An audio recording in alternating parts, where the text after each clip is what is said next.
在1周前，央行宣布要放弃对人民币管控，接下来人民币要升值。央行的此番动作效果立竿见影。2021年5月26日，在岸人民币对美元汇率已经升值至最高 6.3933， 这是自2018年6月份以来，也是近3年的最高纪录。离岸人民币也突破 6.4 关口。其实人民币对美元的汇率从2020年6月以来就一直是一个上升的态势，除了2021年2月底有过短暂的贬值外，其余时间都是处于升值的趋势。其实本轮人民币升值的逻辑也很简单，主要是2个原因。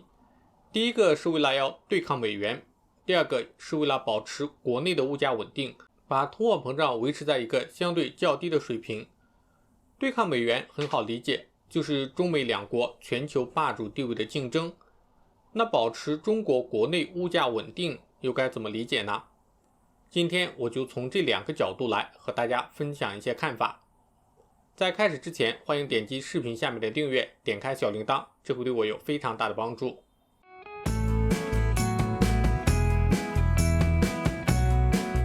中国一直以来都是世界工厂，疫情以来，中国的世界工厂地位不降反升，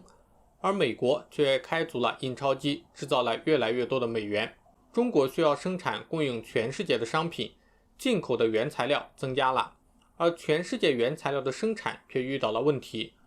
供应满足不了需求，所以我们看到是各种大宗商品价格上涨，不管是进口的还是本土的，现货、期货都在上涨。原材料的上涨也就意味着最终我们消费者买到的任何商品价格都会上涨。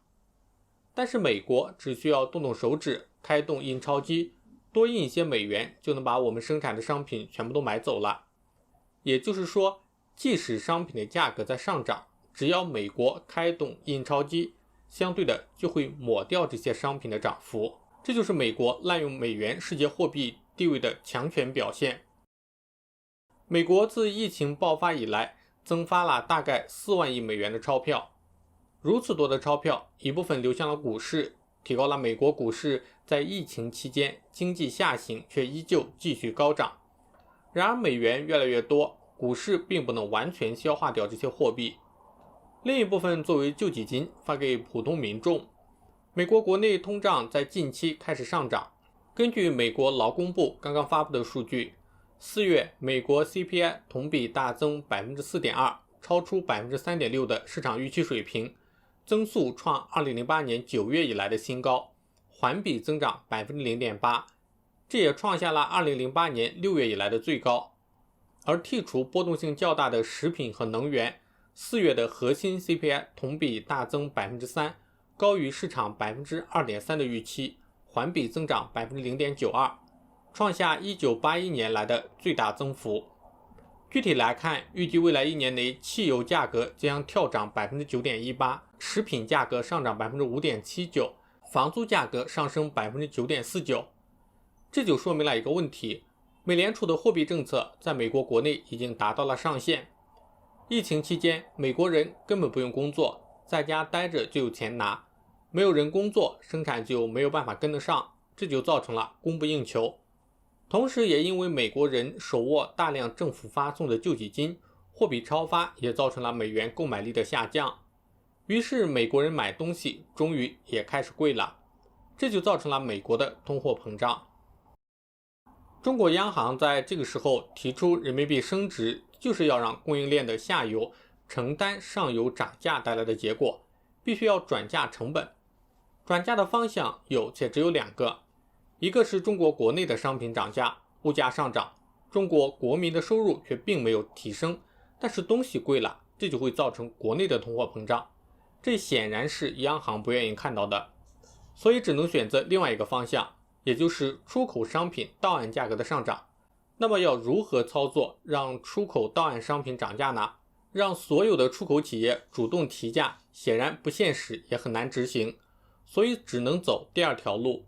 这条路就是名义价格不变，但是人民币升值，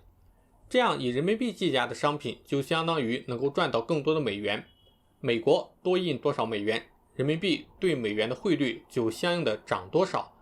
这样以美元计价的商品就一定要自动提价，否则再次换算成人民币购买原材料就买不起了。